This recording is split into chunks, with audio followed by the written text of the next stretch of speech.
കർണാടകയിൽ നിന്ന് അതിദാരുണമായ ഒരു വാർത്ത പുറത്തു വരുന്നുണ്ട്. അതായത് നദിയിൽ മുങ്ങിത്താഴുന്ന പെൺകുട്ടിയെ രക്ഷിക്കാനായി ചാടിയതാണ് 5 യുവാക്കൾ. 5 പേർ ചാടിയതും ഈ 5 പേരും മുങ്ങി മരിച്ചു എന്നുള്ളതാണ് പ്രധാനപ്പെട്ട കാര്യം എന്ന് പറയുന്നത്. കർണാടകയിലെ മന്ത്രാലയ പ്രദേശത്തിന് നിന്ന് വളരെ ഞെട്ടിക്കുന്നതും ദുഃഖകരവുമായിട്ടുള്ള ഈ വാർത്തയാണ് വരുന്നത്. കഴിഞ്ഞ ദിവസം 4:30 ഇവിടെ ഒഴുകുന്ന തുംഗഭദ്ര നദിയുടെ തീരത്ത് ഒരു വലിയ ദുരന്തം തന്നെയാണ് സംഭവിച്ചിരിക്കുന്നത്.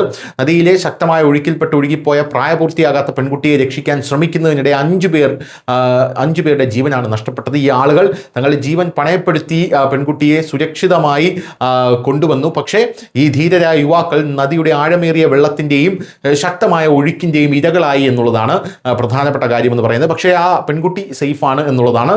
ആ പെൺകുട്ടിയുടെ ഒരു ജീവന് 5 യുവാക്കളുടെ ജീവൻ കൊടുക്കേണ്ടി വന്നു എന്നുള്ളതാണ് മറ്റൊരു കാര്യം.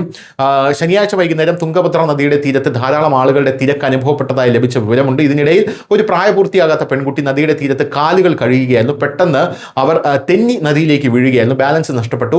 അവൾ വഴുതി നദിയിലെ ആഴത്തിനുള്ളിലേക്ക് വീണു. ഉടൻ തന്നെ നദിയുടെ ശക്തമായ ഒഴുക്കിൽ ആ പെൺകുട്ടി പെടുകയായിരുന്നു.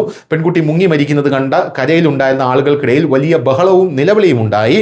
പെൺകുട്ടിയുടെ ജീവൻ അപകടത്തിലായത് കണ്ട് അവിടെ ഉണ്ടായിരുന്നവർക്ക് ചിന്തിക്കാൻ പോലും സമയമില്ലായിരുന്നു. ആദ്യം ഒരാൾ അവളെ രക്ഷിക്കാൻ നദിയിലേക്ക് ചാടി.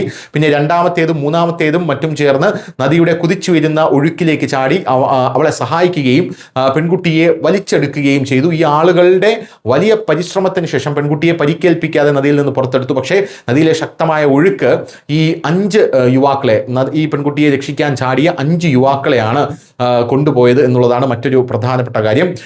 SDRF ടീമുകൾ തിരച്ചിൽ പ്രവർത്തനങ്ങൾ ആരംഭിച്ചിട്ടുണ്ടായിരുന്നു എന്നുള്ള റിപ്പോർട്ടുകൾ പുറത്തു വരുന്നു. ഇവരുടെ മൃതദേഹങ്ങൾ കിട്ടിയോ ഇല്ലയോ എന്നുള്ള കാര്യത്തിൽ ഇപ്പോൾ വിവരം ലഭ്യമല്ല. News desk, news 9 Malayalam.